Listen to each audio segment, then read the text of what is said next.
नमस्कार, मैं कुमार श्रीकांत लाइव में आपका स्वागत कर रहा हूं। और आज हम बात करने वाले हैं आरएसएस को लेकर। आरएसएस का काडर दिखता नहीं है। आरएसएस के काडर या फिर कहा जाए स्वयंसेवक जमीन पर उतने नहीं दिखते, लेकिन जब वो उतरते हैं तो वाकई वो बड़े से बड़े परिदृश्य को या बड़े से बड़े चुनाव को मोड़ देते हैं। और उनकी नाराजगी 24 के चुनाव में तो दिखाई दी, लेकिन उसके बाद जितने भी चुनाव हुए हैं उन्होंने सीधे तौर पर चुनाव एक तरफा कर दिया है। और आरएसएस का काडर किस तरीके से काम करता है, उसके काम करने की रणनीति क्या है और चुपचाप कमल छाप जो बात चलती है, आज उस मुद्दे पर बात करेंगे। मेरे साथ सीनियर जर्नलिस्ट विनोद कुमार शुक्ल मौजूद हैं। शुक्ल जी, आपका बहुत बहुत स्वागत है। नरेंद्र मोदी की, बीजेपी की और आरएसएस की जान आरएसएस का काडर है। कहा जाए कि बीजेपी के जो कार्यकर्ता हैं, वो एक बार खामोश और शांत बैठ सकते हैं। वो सत्ता के मोह में, सत्ता के नशे में साइडलाइन हो सकते हैं, लेकिन आरएसएस के कार्यकर्ता जो हैं, भले उन पे तमाम आरोप लगते हो, लेकिन वो काम, हर एक काम को बहुत बेहतर तरीके से करते हैं। विनोद जी, इसके पीछे की रणनीति क्या होती है? आरएसएस कैसे काम करता है? क्योंकि आपने आरएसएस कवर किया है, आप पुराने पत्रकार हैं, आरएसएस की चीजों को आप मुझसे बेहतर समझते हैं, और इसीलिए मैं ये सवाल सीधे आपसे पूछ रहा हूँ। जी। देखिए श्रीकांत जी, महत्वपूर्ण बात ये है कि आपने 2-3 बातें कही। एक तो ये कि आरएसएस का कार्यकर्ता दिखता नहीं है। आरएसएस का कार्यकर्ता आपको अपने आसपास के पार्कों में जाइए तो सवेरे 6 बजे और रात शाम को 6 बजे पार्कों में मिल जाएगा। आरएसएस का कार्यकर्ता आपको संडे की जो वीकेंड्स की जो बैठक होती हैं, उसमें आपको मिल जाएगा। आरएसएस का कार्यकर्ता एक बार अगर आरएसएस का कार्यकर्ता हो गया तो आजीवन हो जाता है। तो वो कई-कई बार सक्रिय रूप से अगर शाखा में नहीं भी पहुँच रहा है, तो वो होता है। तो आप सही कह रहे हैं कि बहुत बार बहुत सारे लोग दिखते नहीं आरएसएस के कार्यकर्ता, लेकिन वो होते हैं और उनको जो ज़िम्मेदारी दी जाती है और कई-कई बार ज़िम्मेदारी नहीं भी दी जाती है, तो कार्यकर्ता नज़र आते हैं। अब एक और बात ये है कि आरएसएस का बीजेपी से नाराजगी या बीजेपी के लिए काम करता है या नहीं करता है।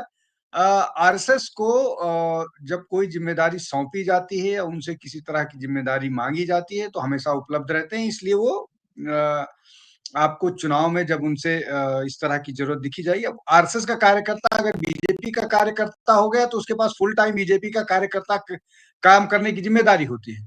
लेकिन संघ के कार्यकर्ता की फुल टाइम ज़िम्मेदारी राजनीतिक काम करने की नहीं होती है। चुनाव में जब उनसे मदद माँगा जाता है, तो पूरी तरह से सक्रिय नज़र आते हैं। अब आपके जो प्रश्न का मूल है, उस पर आता हूँ कि आरएसएस का कार्यकर्ता किस तरह से काम कर रहा है अभी कर जो 24 के बाद 24 के लोकसभा चुनाव के बाद जिस तरह के चुनाव परिणाम आए हैं, उसमें सब में आरएसएस के कार्यकर्ताओं की बड़ी भूमिका रही और सफल भूमिका रही। निश्चित तौर पर ऐसा हुआ है और उसको करके दिखाया है। अम, ऐसा नहीं है कि 2024 में आरएसएस के संघ के कार्यकर्ताओं ने काम नहीं किया, काम किया था। उसकी अलग से समीक्षा की जानी चाहिए, कहाँ पर गड़बड़ी रह गई, कहाँ पर हम लोग बहुत बार बात कर चुके हैं कि कहाँ पर गड़बड़ियाँ रह गई और क्यों गड़बड़ियाँ रह गई। लेकिन बाद के उसकी बात करते हैं। निश्चित तौर पर 24 से सबक मिला है, सबको सबक मिला है, भाजपा को सबक मिला है।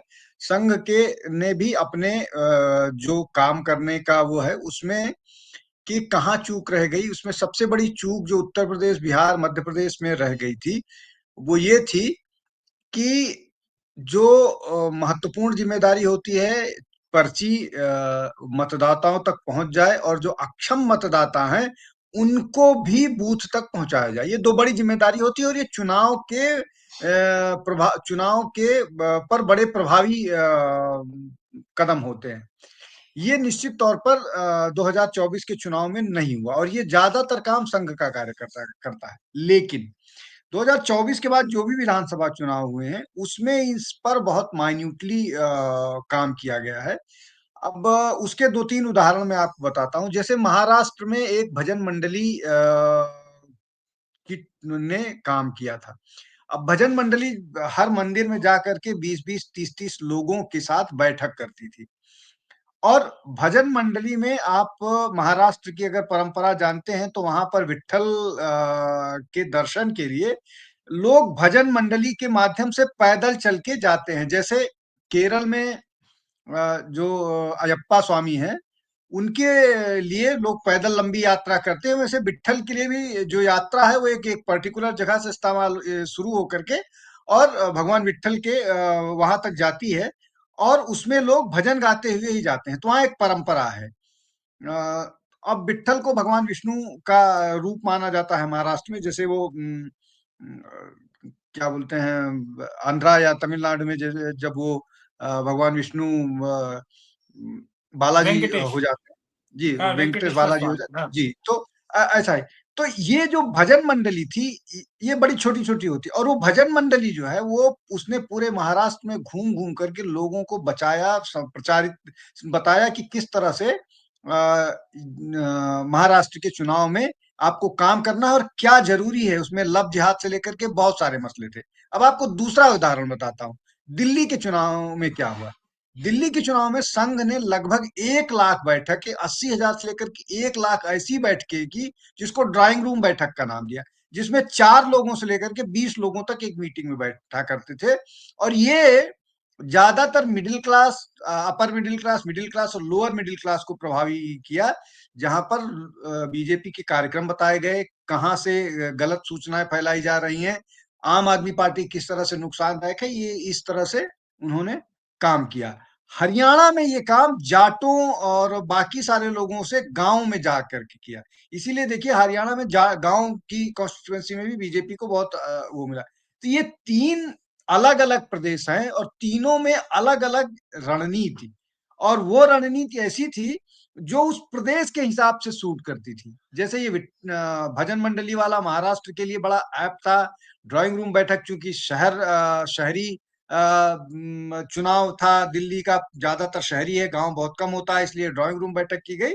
और हरियाणा में दूसरे तरह का। तो ये सारी चीजें हमेशा नई चीजों पर संघ काम करता है, और नई चीजें जैसे पुरानी पहले एक रिकॉर्ड सा मतलब वो एक ब्रोकन रिकॉर्ड बन गया था कि पन्ना प्रमुख, पन्ना प्रमुख, पन्ना, उसको लेकर के बड़ा मजाक भी बनाया जाता था। लेकिन ये नई नई रणनीति पर नए नए वो करके संघ काम करती रहती। और मैं आपको आपके दर्शकों को और भी बता दूं, बिहार में वो ऑलरेडी 2 महीने 3 महीने से काम उन्होंने शुरू कर दिया है। जी। बिहार में मैं भी 4 दिन गुजार के आया हूँ अभी। मैं 4-5 दिन बिहार में था और बिहार की चीजों को मैं समझ रहा था, सर्वे हम लोग कर रहे थे। विनोद जी, एक और बड़ा सवाल ये है, मैं जरा उस पर आता हूँ। क्या आपको लगता नहीं है कि क्या अब आरएसएस थोड़ा पहले से ज्यादा जमीन पर काम कर रहा है? इसी का परिणाम आप अलग-अलग राज्यों में देख रहे हैं। लेकिन क्या आरएसएस के लिए थोड़ा दुरूह है, थोड़ा मुश्किल है और बड़ी दिक्कत है, जिस बात को संघ प्रमुख ने पश्चिम बंगाल में कहा, उस बात का उदाहरण भी दिया। क्या बंगाल आरएसएस के लिए बड़ा दुरूह है? क्योंकि सारा जतन करने के बाद बंगाल कॉन्कर नहीं हो पा रहा है, केरल में कुछ बेहतर नहीं हो पा रहा है, और केरल में ऐसा नहीं कि आरएसएस के कार्यकर्ता नहीं और संगठन काम नहीं कर पा रहा, लेकिन वहां क्या चूक हो रही है? और क्या आपको लगता है कि जो आने वाले 2 साल में चुनाव है, वहां कुछ ना कुछ बेहतर होगा आरएसएस के द्वारा? देखिए श्रीकांत जी, केरल और पश्चिम बंगाल, इसमें कई सिमिलैरिटी है। पहला ये मतलब समानता, पहली समानता ये है कि दोनों में लेफ्ट की सरकारें थी।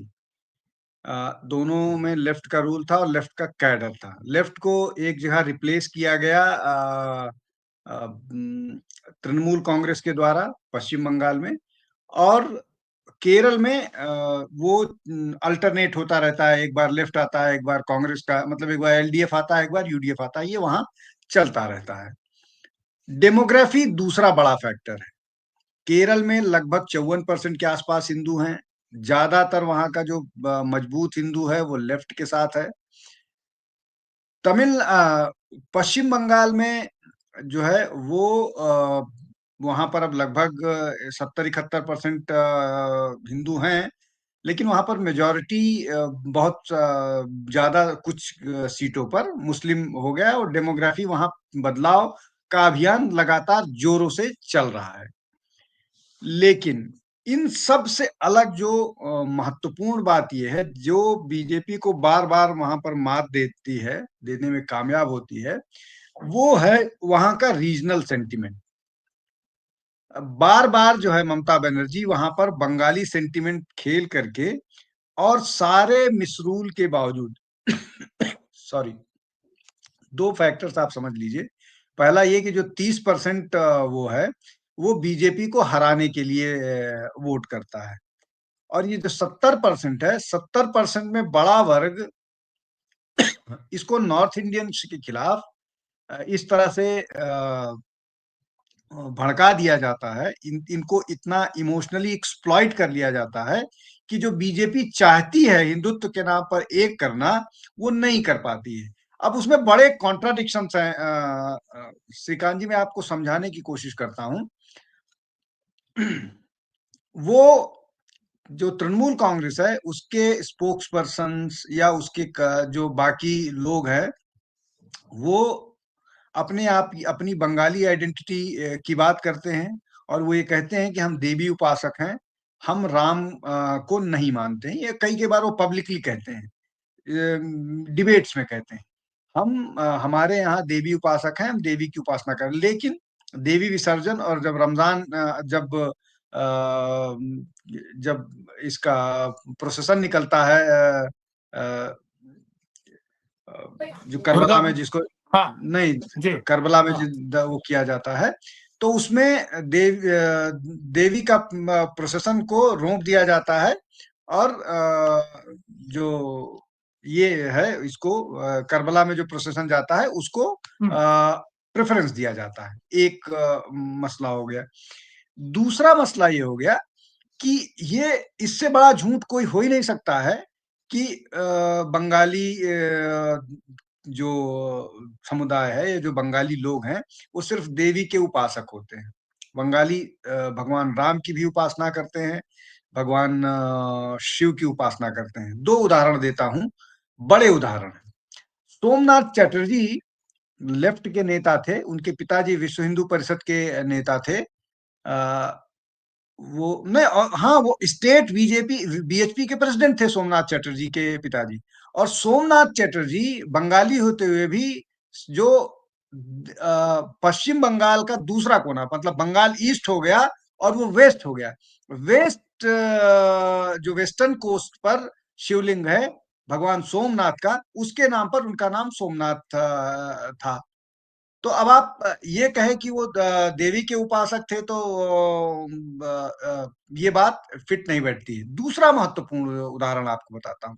रामकृष्ण परमहंस को सब लोग जानते हैं, रामकृष्ण परमहंस। अब उस रामकृष्ण परमहंस के नाम में राम भी हैं, कृष्ण भी हैं।